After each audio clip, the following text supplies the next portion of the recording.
बिस्मिल्लाहिर्रहमानिर्रहीम अस्सलाम वालेकुम। इस वीडियो में हम ये अंडरस्टैंड करेंगे कि आपकी जो वर्क फोर्स है उसको कितने तरीक़ों से आप मुआवज़ा दे सकते हैं और इस मुआवज़े को किस तरह से इस्तेमाल कर सकते हैं उसकी हौसला अफ़ज़ाई के लिए और उससे ज़्यादा अच्छी प्रोडक्शन हासिल करने के लिए। सो वेज पेमेंट के जो मेथड्स हैं वो प्राइमरीली हमारे पास 2 हैं।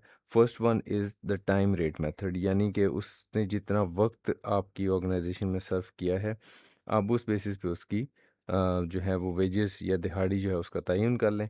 4 घंटे काम किया 4 घंटे के पैसे दे दें, 5 घंटे काम किया 5 घंटे के पैसे दे दें।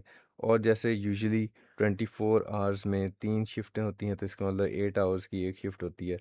तो अगर किसी वर्कफोर्स के किसी बंदे ने ओवर टाइम लगाया तो फिर उसको ओवर टाइम की पेमेंट कर दें, यानी टोटली टाइम से डिराइव हो रहा होगा कि इस पर्टिकुलर मज़दूर को क्या पेमेंट करनी है और क्या नहीं करनी।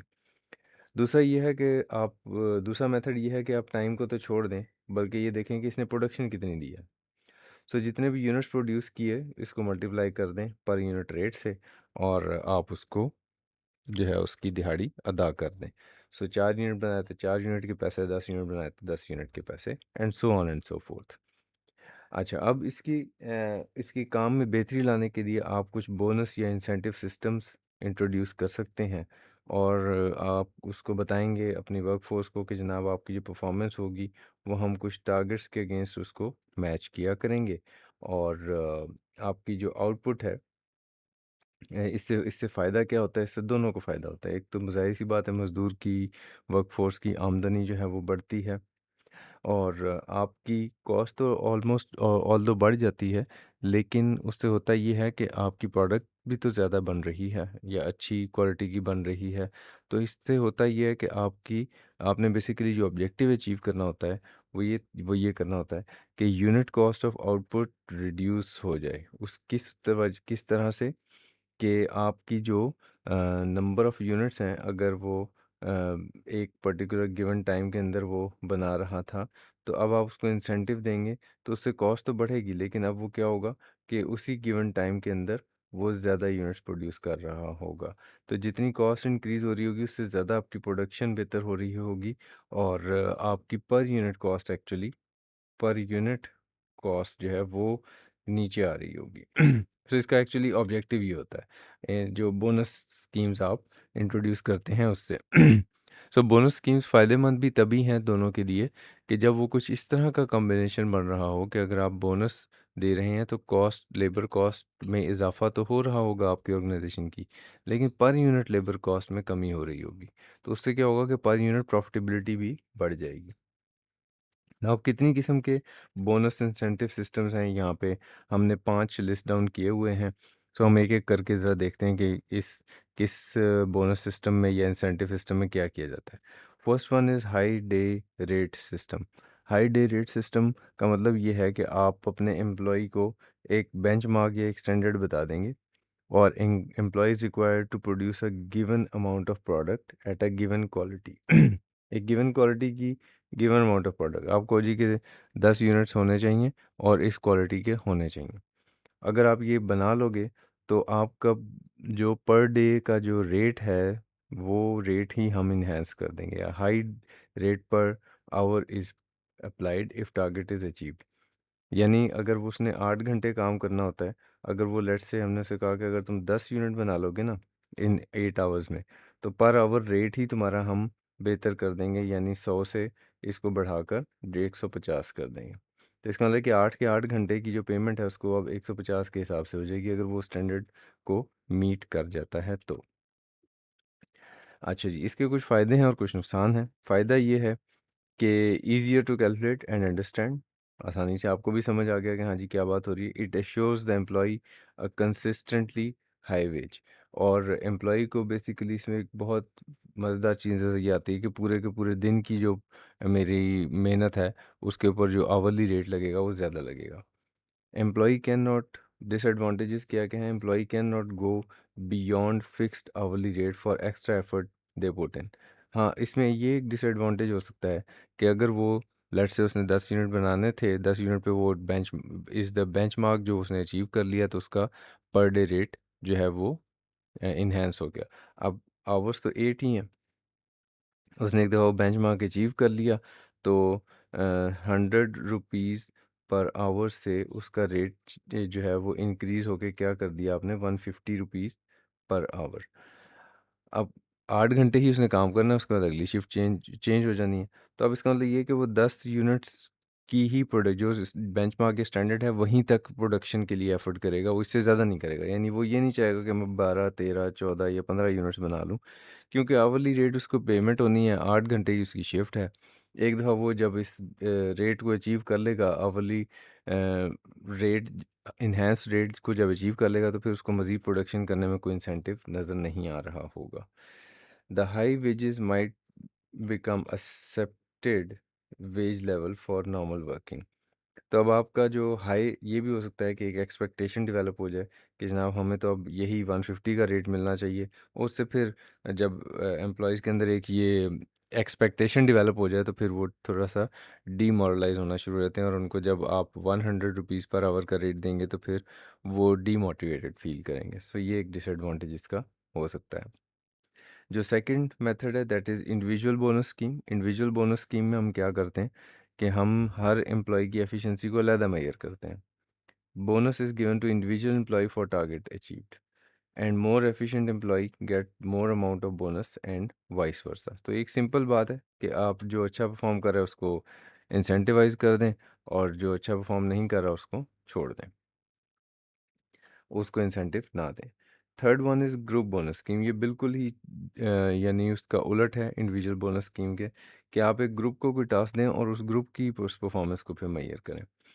Suitable where individual alone can not complete his job, और where individual output can not be measured.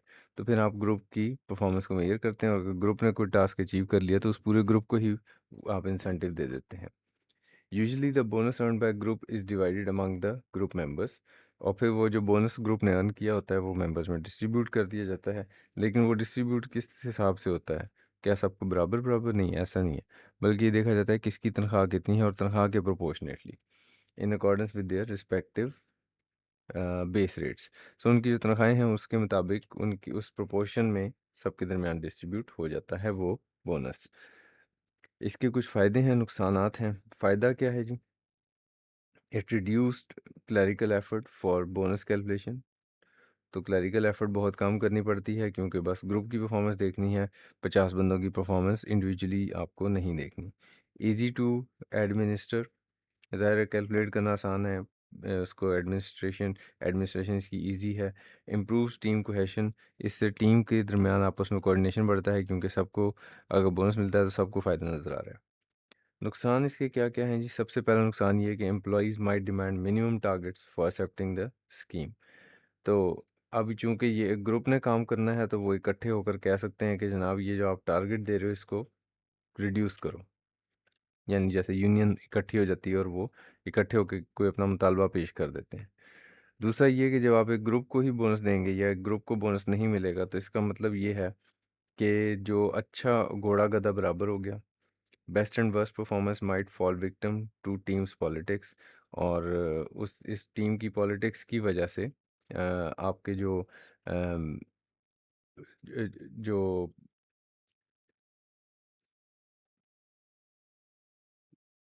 तो टीम की पॉलिटिक्स की वजह से ये हो सकता है कि आपका जो अच्छा और बुरा वर्कर है उनके दरमियान इख्तलाफात पैदा हो जाएं, और आपका जो अच्छा वर्कर है वो भी नुकसान उठा जाए, क्योंकि बुरे वर्कर की वजह से ग्रुप को बोनस नहीं मिल सका है।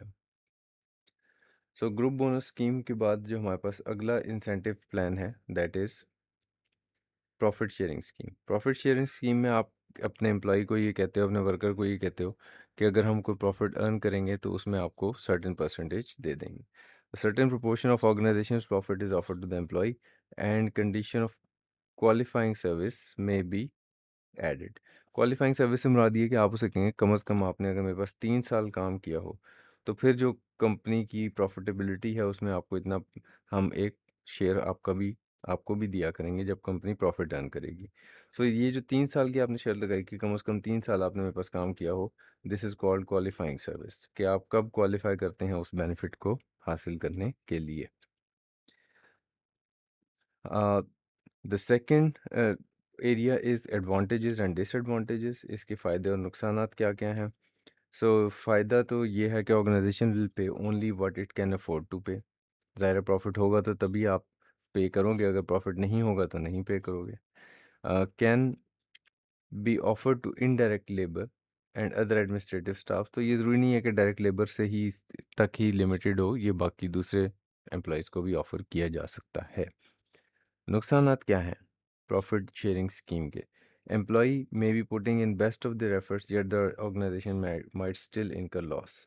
ऐसा हो सकता है कि organization let's say raw materials महंगे हो गए हैं, आपके लेबर की एफिशिएंसी तो है, लेकिन अगर इनपुट्स ही महंगे हो गए हैं जिसकी वजह से आपकी कॉस्ट बढ़ी हुई है और आपकी कंपेटिटर लेट्स से किसी वजह से कम कॉस्ट पे अपनी प्रोडक्ट सेल करने में कामयाब हो रहे हैं, तो इसका मतलब ये है कि अब जितना भी जोर लगा ले मजदूर, क्योंकि ऑर्गेनाइजेशन प्रॉफिट में नहीं जा रही तो इसलिए उसको भी हिस्सा नहीं मिलेगा। Employees have to wait for the bonus until the year and.